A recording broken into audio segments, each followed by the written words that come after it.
Taking advantage of the Ecosystem Miracle Mud Method's ability to handle heavy fish loads, this 600-gallon aquarium was set up as an experimental tank at Ecosystem Aquarium headquarters in Santa Ana, California. The goal was to determine which corals could be successfully kept with marine angelfishes. What we found was that if we kept the angels occupied by offering them food to graze on continuously throughout the day, they would leave most invertebrate, including corals, alone. However, once the food offerings were interrupted, over the weekend for instance, these angelic beauties would start picking on clams, some large polyped and small polyped stony corals, as well as some of the soft mushroom corals.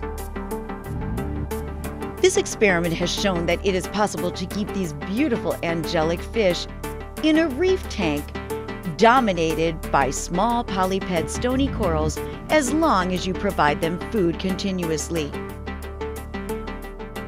Angelfish and corals living in harmony, made possible by the Ecosystem Miracle Mud Method filtration system.